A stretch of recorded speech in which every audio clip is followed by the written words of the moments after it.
നമുക്ക് ഒരു കൊരിയർ വന്നിട്ടുണ്ട്. അപ്പൊ ഇതിലുണ്ടായിരുന്ന ഡ്രസ്സ് ആട്ടോ ഇത്. വന്നിട്ടുള്ളത് ആരവ്യം ബഡ്ജറ്റ് കുർത്തീസ് എന്ന് പറഞ്ഞിട്ടുള്ള ഇൻസ്റ്റാഗ്രാം പേജിൽ നിന്ന്. ബ്ലാക്ക് കണ്ടപ്പോൾ ശരിക്കും എനിക്ക് ഇഷ്ടപ്പെട്ടു, കാരണം എനിക്ക് ഒത്തിരി ഇഷ്ടമാട്ടോ ബ്ലാക്ക്. പിന്നെ അത് തുറന്നു നോക്കിയപ്പോൾ അതിന്റെ കളർ കോമ്പിനേഷൻ കിടിലനായിരുന്നു. അതിന്റെ ഒരു സെന്റർ, അതായത് നമ്മുടെ ആ ഒരു പയറിന്റെ പോർഷനിൽ നമുക്ക് വരുന്ന ഒരു ലേസിന്റെ വർക്ക് വരുന്നത്. അപ്പൊ ഈ ഒരു പേജ് നിങ്ങൾ ചെക്ക് ചെയ്യാട്ടോ. നല്ല അഫോർഡബിൾ ആയിട്ടുള്ള നല്ല ക്വാളിറ്റി ഉള്ള നമുക്ക് ടോപ്പുകളും ഫ്രോക്കുകളും ഒക്കെ കുർത്തീസ് ഒക്കെ ഉണ്ട്. നമുക്ക് ഫ്രോക്കായിട്ടും അതുപോലെ തന്നെ ചുരിദാറിന്റെ ടോപ്പായിട്ട് ഇടാൻ പറ്റും. അപ്പൊ നമുക്ക് എന്തായാലും ഇട്ട് നോക്കാം.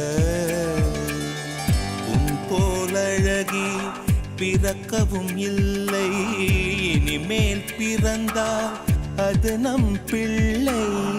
உன் போல் சமத்து உலகினில் இல்லை, காதலன் சமத்து காதலில் தொல்லை.